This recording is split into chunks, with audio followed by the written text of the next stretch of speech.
For over a century, artillery has been an absolutely vital part of warfare. An estimated 1.75 billion artillery shells were fired during World War I alone. In World War II, that number was roughly 5 billion. During heavy fighting, a single US infantry division in Europe consumed up to 500 tons of shells per day, and it's still a critical component in modern warfare. While not as accurate as modern precision missiles, it's way more cost effective, and it's not as cheap or lightweight as modern drones, but it greatly surpasses them in firepower and even the psychological impact at scale. Even if you're not hitting anything, firing large artillery barrages at your enemy keeps their heads down, it restricts their movement, and disrupts sleep, meals, resupply, and so on. It keeps them from organizing any prepared defense or even an offensive against you in a way that drones can't and where missiles are just too expensive. All that being said, Russia, and the Soviet Union before it, always put a huge emphasis on artillery. Recently, we looked at Russia's largest self-propelled artillery storage base, so now it's time to look at their, by far, largest towed artillery base and see what remains and how it's been shrinking over time. But first, real quick, our sponsor, Extra.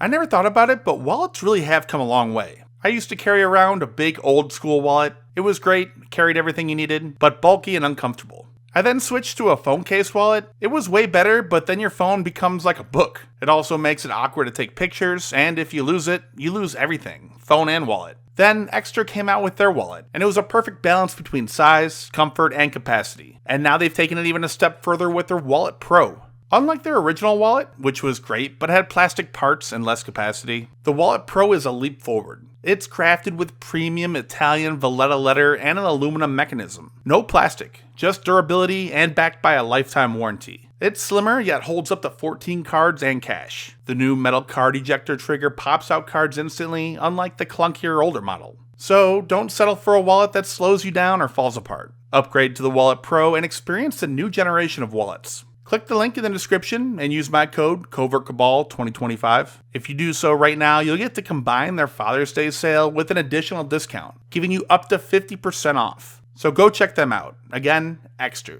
Shchuchye is by far Russia's largest towed artillery storage base. It's located just east of the Urals. It was originally a storage site for Soviet chemical weapons. Nearly 2 million munitions were stored here. Then, when the Soviet Union collapsed, there was a lot of concern about the safety of the huge stockpiles of weapons of mass destruction spread across the nation, and that they might fall into the wrong hands. The Cooperative Threat Reduction Program was created, and the US spent billions of dollars at this site alone building a massive chemical weapon disposal facility, and all the infrastructure to transport those munitions to the site from the base. At this point, Russia now had a huge empty storage base already built with all the infrastructure in place and decided to use it to store their unneeded towed artillery. Throughout our previous counts, the base had accounted for roughly half of all stored towed artillery, and closer to 80 to 90% of that you could call in deep storage. So, it's an important site, but also contains some of the roughest and worst shape artillery pieces due to being lower priority for maintenance. Unfortunately, due to how remote the site is, satellite imagery is rarely available. Last September, we got extremely lucky with the highest resolution image taken just a few days before our analysis. Since then, there's been virtually nothing. The only image we could get was from a Chinese satellite here, and it's from the 18th of April, 2025. It claims to be 50cm resolution, but as you can see, it's kind of abysmal. It's probably nowhere near 50cm. I bought a 150cm image, which I knew would be too low quality to identify any individual artillery, but even that came out almost completely covered in clouds. And so we began the painstaking task of trying to count this. And when I say we, I really mean HIMARS. He put a massive amount of effort into trying to count and work with this image. He went through every effort, constantly flipping back and forth between this and older but higher resolution images to work out what is artillery first of all, but then also get an idea of the size and therefore the count of how many there are in places like this. So anyway, we made every effort possible, but it's important to note there is a larger margin of error than normal. But to get to the numbers, our count came up with 2,753 pieces. Compare that to before the war began, it had 4,839.